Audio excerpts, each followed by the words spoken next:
Listen to me, Al. This is Jen Fremont. I think I'm going to title this something like a safe place or something like that. I put a lot of thought into this, and I was talking in my previous video about staying up late at night and just kind of being up when the rest of the world was asleep, and I like the quiet of that, and um, that nobody was around to mess with me, basically. And a lot of times I go outside and just have me a smoke and take in the night air and stuff like that. And most of the time it just felt like, everything was calm and quiet and there was nobody watching me, and uh, you know, things like that. But lately, I've gone outside at night, and I kind of feel like the night's watching me. And it's not that I think my neighbors are watching me or anything, although I have wondered about something because it seems suspicious. I don't know. It may just be a convenient place to park, but next door to me, there's a corner lot, and there's often a city truck, a work truck, something like that, parked there. And I go somewhere, and they leave right then. Or I got to take the trash out, and they leave right then. I don't see it so much as suspicious that they're there, because the city, they park someplace, do their paperwork, make their phone calls, any number of things. And that's normal stuff. And you expect that from other work trucks and stuff like that. What I find is weird is that they always leave when I see them. So I don't know. I'm probably just being paranoid. But I just find that unusual. But this thing with the night, I've been doing some stuff out in the garage, working on a few things, and at first I thought I would. Well, when I first started, the first few times I went out there to do my stuff, it was fairly warm outside, so I left the door open. And other times it's been downright cold, so yeah, I didn't want the wind blowing in and stuff like that. But I've also noticed, yeah, when it's nice out, I don't feel good about leaving the garage door open and everybody can watch me out there. Or not that I even see any of my neighbors that would watch me. Well, it does bug me that there's a dog over there that, if I'm out there, likes to bark at me. But anyway, yeah. Well, when I was little, I think back to a lot of places that we lived that was kind of like our own little kingdom or something like that. It just seemed like, you know, uh, we really didn't know the people around there so much, or well, even when we did, it seemed a lot more secure. It seemed like our little world, and I like that. I like that feeling of it's my little world, and the rest of the world's going on around it, and nobody even notices I'm here. I love that feeling. And when I was in high school, we used to cut class and go and party and do stuff like that, drink beer and things like that. And we find all these little niches where we could just hang out, and nobody would bother us.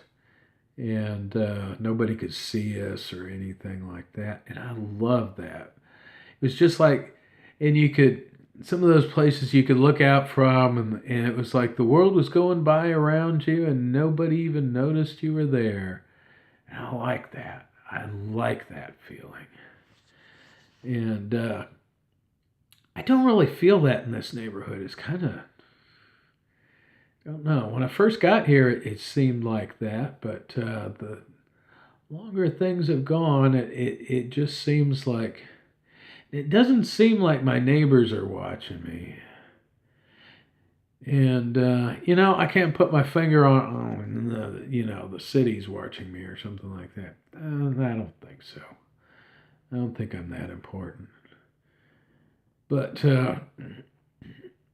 although I know I've gotten a file somewhere, just because I'm doing this thing right here and telling people to free their mind from the world is enough to get you on a watch list. So, and I've done plenty of other stuff to put myself on a watch list, but for the most part, I think they don't really surveil me that closely or anything like that. So, anyway, I have liked those sorts of places in the past, and I have sought those sorts of places out. And it's gotten harder and harder to be able to do that because you can't go anywhere in public anymore. You used to be able to, hang out in various public places and nobody really watched you. You could do whatever you wanted. And nowadays you can't do that. You can't even smoke in public very well anymore. Not that I smoke anymore, but just smoking cigarettes, which used to be a normal everyday activity that many people legally did, it has now become illegal in so many places, and so many people are on the lookout for these horrible people that are smoking someplace where they're not supposed to.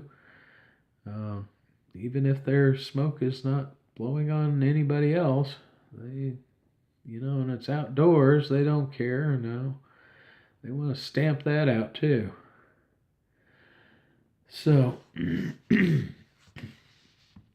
anyway, that's something I have striven for is security, and it has caused me a lot of suffering in my life.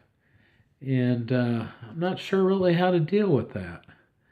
It's just been another thing that's come up that has showed me the patterns of my life and how I have dealt with a lot of stuff and how I have kept trying to deal with stuff even though that didn't work anymore. Um, yeah. So I used to stay up. I would stay up late because my mom would go to. Well, she used to go to bed at like 11 o'clock, pretty much. She had to get up early and go to work, so she was always in bed by 11 o'clock. And as things progressed, she'd get up more and more at night, and when she retired, eventually, it's like 2 or 3 in the morning before she goes to bed. Which was all the time that I kept staying up later and later and later trying to get that wind down time that I used to have. And eventually it got to the point where I bought my Kindle just so that I decided, I don't want to be bothered. And I would turn off the light and pretend I went to bed and sit there and read. And because she was always sticking her head in to say something or other. And if I tried to read a regular book, she'd want to know what it was, and oh, that's not a Christian book, is it? Oh, well, no. Well, you shouldn't be reading that. Yeah, she wouldn't say that. She'd just kind of frown like, yeah. So, anyway, yeah, and I got here and I had a roommate, and he I don't know, he kept very irregular hours. So, he'd stay up late too. So, I ended up doing that sometimes with him too. I just had to close the door, and if I wanted to stay up, I'd put on my headphones and stuff like that. So I don't have anybody here at the moment to do that, but I still just end up staying up into the deep night, and I kind of like the deep night. It's peaceful. I haven't done as much magic here as I thought I would either. Well, that didn't work out the way I wanted it to either. I mean, the room I'm in right here, I wanted to be a magic room, and had my friends stay in here, and I couldn't use it as I wanted to, and eventually it's like, you plan on things and you plan on things and you plan on things, and then if it gets put off too long, the energy to do it sours. And that's what a lot of stuff did. The energy and the drive to actually do it soured.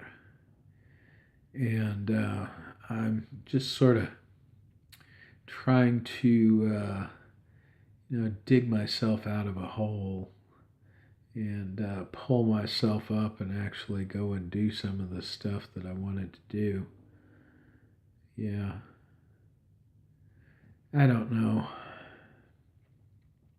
I don't think, even if it had played out where my friend wasn't here for the length of time he was, I still don't think it would have played out the same, because I don't think I would have been able to do it. I really don't. And it's funny how things end up like that. A lot of times they just don't play out the way you think they're going to play out, or you want them to play out. And often you don't do any of the stuff that you really want to do because other stuff happens. And that's all I got for now. This is Jen Freemind. Blessed be y'all.